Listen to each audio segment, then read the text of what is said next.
Hello, welcome to Doors to Hope and Healing, an inside look at foster care and adoption needs in Connecticut.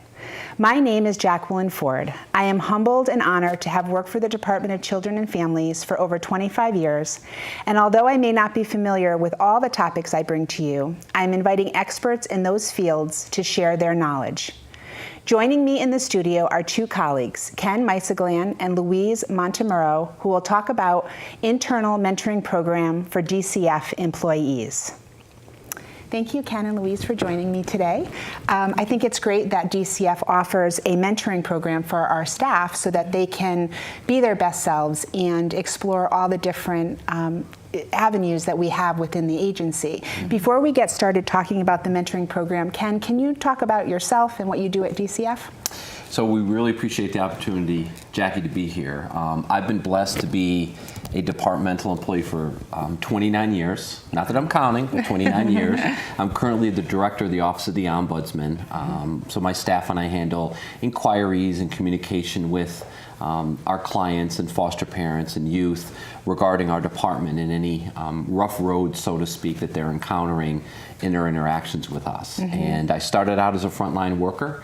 Was very fortunate to move my way up and play a role in a number of administrative positions. And I also like to tell people I had a little insight into the department really beginning when I was in kindergarten, when my parents were licensed to be foster and adoptive parents. And I grew up in a household where I have 8 adopted brothers and sisters, and really was able to see firsthand, you know, those short, intermediate, and longer term effects of abuse and neglect on kids, but then the wonderful, beautiful outcome of what happens when kids are protected and get into the right family at the right time. So I like to think I've been here 29 years, but really this is the only life I've known, is to be around youth that need our protection and really are viewed as the most vulnerable in society today. Well, having had the pleasure of working for you when you were the Director of Foster Care and Adoption, you took that experience and you applied it to the work, and I think that made a remarkable difference in the division. Thank you. You're welcome. Thank you. So Louise, can you tell us about yourself? Sure. I'm currently a program supervisor for the Academy for Workforce Development. I've been with the department for 32 years. I started as a line worker, as a social worker, and moved up, through the ranks. Been in just about every office in the department. I've been in different divisions, revenue enhancement, quality assurance, administrative case reviews.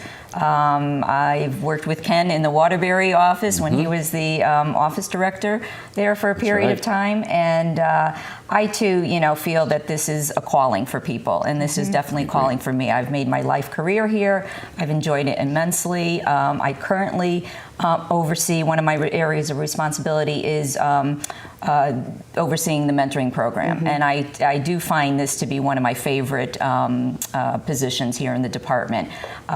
Giving back to sort of the staff and leaving sort of an imprint on staff and staff development as I'm winding down my career, to me, has really been a highlight for me. This program has really developed into a national model. It started off as a pilot program back in 2002. With 15 mentees and 15 mentors, and I believe Ken was part of that pilot group there. Back then, it grew out of a retention and recruitment grant that we had with Fordham University. So it was something that came out of a staff satisfaction survey that staff wanted some mentoring, some professional growth and development for staff to learn more about what goes on in the agency, sort of the why behind the work. And so this program really grew tremendously. We've had over 300 mentees that have been successfully participating in the program. We're going on to our 13th cohort. We'll be launching that in March of this year. We've had tremendous support from all of the commissioner's offices and the senior leadership team. Our current new commissioner, Vanessa Durantes, has been a former mentor and mentor of the year. And I believe that she will continue to be a strong support of this program. So I am very happy to be here to talk to you more about mentoring. Well, I think that's great. And so with the mentoring program, what are the requirements for a mentee to become involved? Is there how many do you accept? What's the process? So you have to be, it's for P2 staff, which is bargaining unit staff. It's open for social workers or social work supervisors. They must be in good standing with the agency. They should be employed with the agency for a minimum of 2 years coming into the program. And they have to have the approval of their office manager or director, and a recommendation from their supervisor that they show a level of commitment towards being a part of this program, and that they would benefit from being mentored by a senior level staff person. It is voluntary, so it's not something that they're mandated to do. So it's really a benefit for them, and we typically take we've taken a variety, a number of people each year, but this year we're taking between 15 and 20 mentees this year. And we typically we can get over like 50 applicants a year. So it is sort of a little bit competitive in that sense, that unfortunately we can't take everybody every year. But there's never a shortage of people who want to apply to get into the program. And how are mentors selected? Again, it is voluntary. Mentors need to be program supervisors or above. It is voluntary. They do submit an application as well. With the approval of their director. We look for mentors who are willing to give of their time, have certain expertise that they're willing to share with a mentor. And we, based on the needs of the mentees, we try to match those mentors with the mentees and their goals and activities. So it's really looking at sort of diversity throughout the agency, and where the skill set is of the mentor and what they have to offer to the mentee, and make that match. So can the mentor be in any division within the department? Yes. We try to look for that diversity in skill and experience. And based on the needs of the mentees. So, for example, we may have mentees that want to learn more about quality assurance, and we look for central office staff who have that expertise to provide to then be a mentor to a mentee. So we do take mentors from central office, from the area offices, from all different levels. Oh, that's wonderful. Yeah. And what is the expectation of the mentor and the mentee? Yeah. So the expectation is that they agree to meet on a monthly basis. One of those meetings has to be, in person. So there are two encounters that should occur each month. One should be in person, another can be by phone, or now it's text messaging, of course. Back in the day that we didn't have that, Ken, right? It was only this. So it was only face to face. Of course, sometimes it's more often than that, but at least one face to face, contact during the month. There is an agreement that's signed which identifies the goals and objectives that a mentee would like to accomplish during their time together. There are quarterly professional development days that are offered for the mentors and the mentees that they're required to attend to. And these are usually very exciting. We usually try to bring in either guest speakers, or we have certain activities, learning activities, professional growth and development activities that are topics that the mentees and or the mentors find interesting and helpful for their, personal and professional growth and development. And with these experiences that they have with the mentees, are these resume builders for our staff? Absolutely.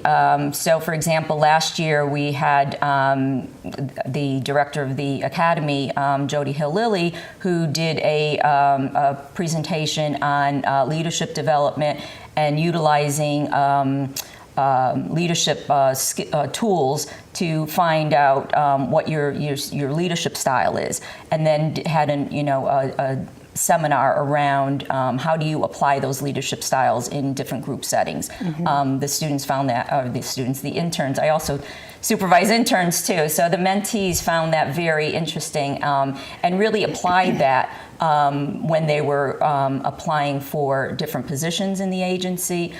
They also have to participate in mock interviews.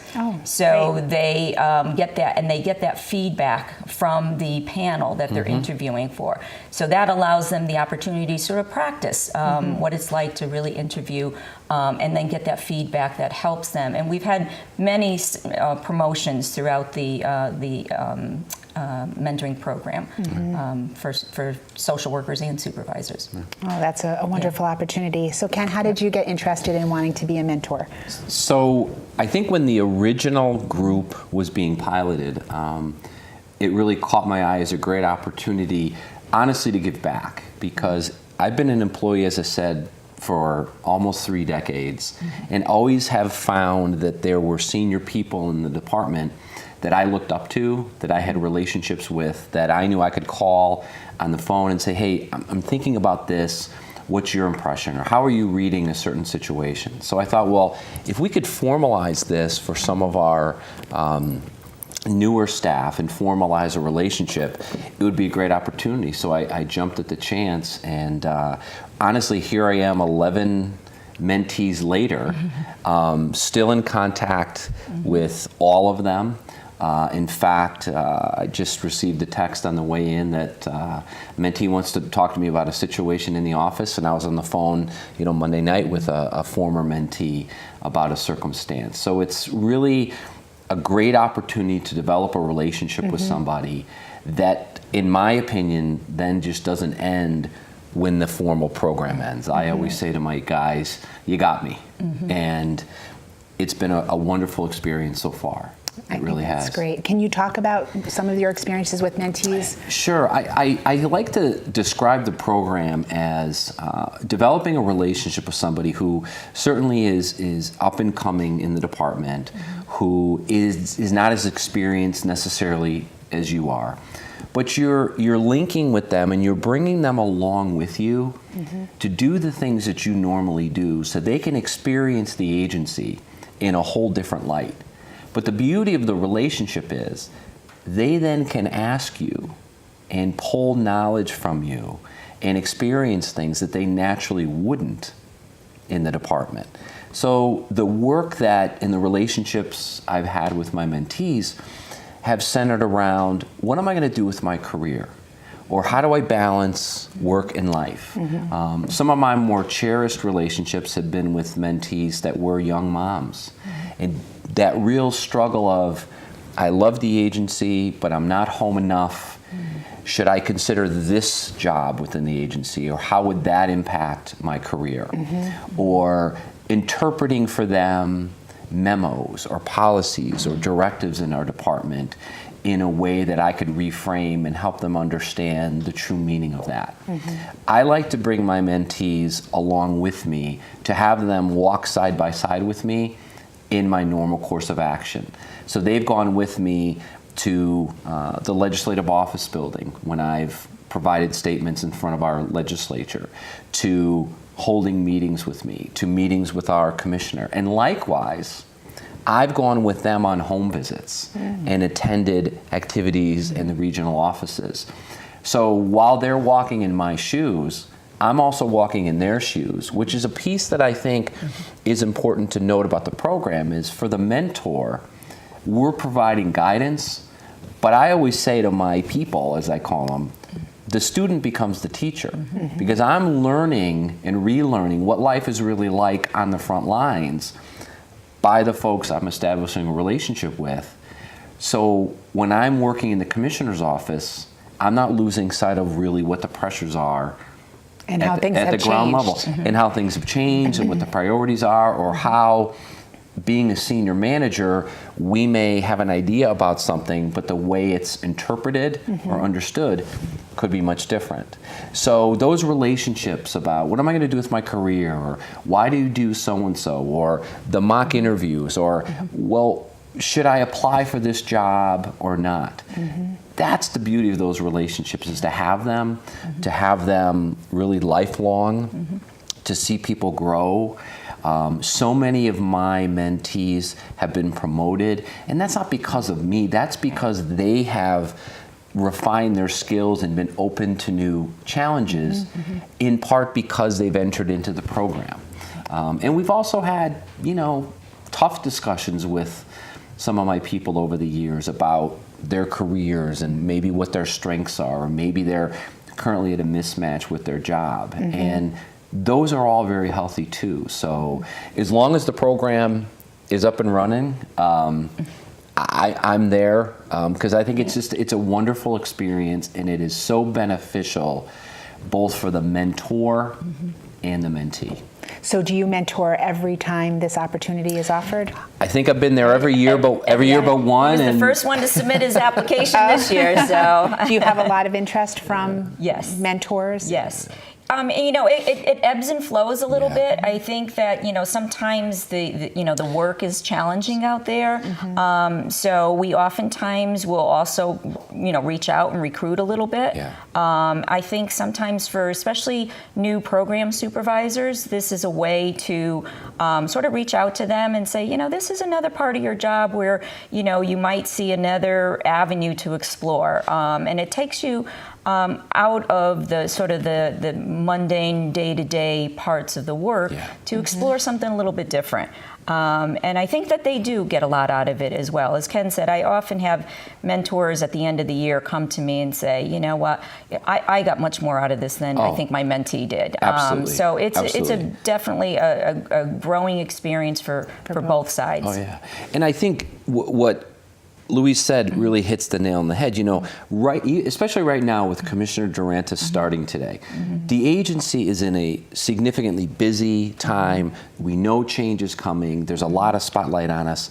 Especially now is when we need those mentoring relationships to help individuals, stay on that path or understand what's coming their way, both for the mentee and the mentor. And I agree. I tend not to do anything different in my normal activities with my mentees. I want them to come along and experience anything that's happening at the moment, and then take the time to help them understand why I said that, why I did that, what they saw in the room, how to read the individuals at that meeting. What did that legislator really mean when they asked us that question? Why did the commissioner remark a certain way versus a different way? So I don't look at this as extra work. I look at this as a relationship you develop, and then somebody's walking with you, but then you have to be willing and able to walk with them in their daily work as well. Is there a story or a project that's happened with a mentor and a mentee that you can share with our viewers? I know that some of the mentees have an opportunity to work on a project or to develop an idea that they may have in a different division. Anything come to mind that you can share? Well, part of the program does allow for projects to be developed. Many of the mentees and along with their mentors, will work on projects. Not all of them come to fruition at the end, but we usually have a few that do. Launch a project that some do become, part of the, part of the work out in either an area they I'm thinking of, we had 2 last year that were presented, and I know that there was a lot of really good feedback from the regions that they wanted these projects included. I'm absolutely drawing a blank on them right now. Some mentees have gone as far as developing new systems right in their office regarding assessing risk or engaging and recruiting foster parents. Sometimes there's the formal change project or project, but then sometimes during the relationship you plant seeds. And so to be honest, about this afternoon after we're done with our show, I'm going to engage with a former mentee of mine who has realized the turnover in their office is exceedingly high and has some ideas of what to do about that. And I think because of our relationship, they want to come to me and say, what do you think about these ideas? And then talk about what's the best way to navigate change within the office. So that's not a formal project, but I think that inspiration or that individual's confidence grew out of our relationship, so now it's spurring them to think a little differently. To propose that. And I know that upper management have the opportunity also to be mentored through the LAM project. And I'm thinking, you know, as you're speaking, I'm working with Diane Roselle on the PAWS project, which is the therapy animals with the foster kids and in-home services. And that came out of an idea that she had in working and was inspired to do that. Sure. I spoke yesterday afternoon to a group about child fatalities, and as one of our program managers in Meriden went through the Leadership Academy for Middle Managers, the LAM program, they developed a specific structure to a meeting to look at cases where children 0 to 5 live. And so they have now implemented that in the Meriden office, and that procedure, again, that grew out of a mentoring type program, is really a staple, not just in that office, but is an example of a best practice statewide that we are now promoting. Wow. So the program really does help staff get underneath their own views about the work and that work-life balance, and what do I want my career to be like, and how do I manage the career, and how do I manage my family, but then spurs them to think differently and be inspired to seek, and honestly, take some risks and enter into a different part of the agency and their life that maybe they didn't think they could do without that interpersonal relationship you're able to develop with them. Right. And it's a part about making connections too, and I think that's where the mentor role comes in. So if the mentee has an idea that, you know, they may want to work on, they'll seek out the mentor who, you know, may not be able to or may not have all that information, but they can help guide them or assess, you know, where they may need to go to get those answers or get that support of, you know, to help them, you know, flesh out their project that they're working on. Yeah. Well, thank you. I know that, you know, if an employee feels that they're supported and they're getting what they need, then they're, you know, doing better work, better social work. You and bet. I think that this mentor-mentee opportunity is wonderful. And I thank you both for being here with me today. Thank you. Thanks for having us. And now I would like to introduce you to Jayden. This 11-year-old boy does not only have a beautiful face and a beautiful heart, but he's a child who needs a home.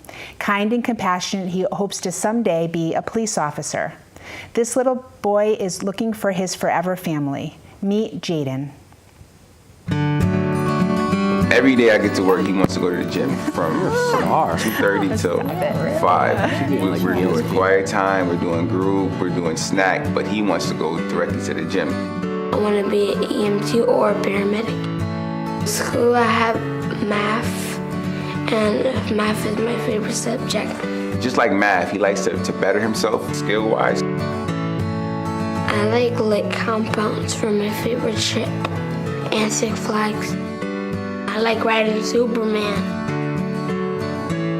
I'm happy, mostly all the time. He has that ability to sense when someone's upset, and he sees it in your body language when he's struggling or he sees someone else struggling. He's all about care and comfort. I like to put my arm around people to make them comfortable. He will need a full committed family. That will show that the family's being consistent, and he needs consistency in his life. The only challenge I see is him expressing his feelings. He would do a better job if he has someone to follow. And boy's brother or sister. I'm really hoping that a family can support him, his every need. It's love and support, a firm, structured family, yet gentle. And you got a kid. You got Jayden.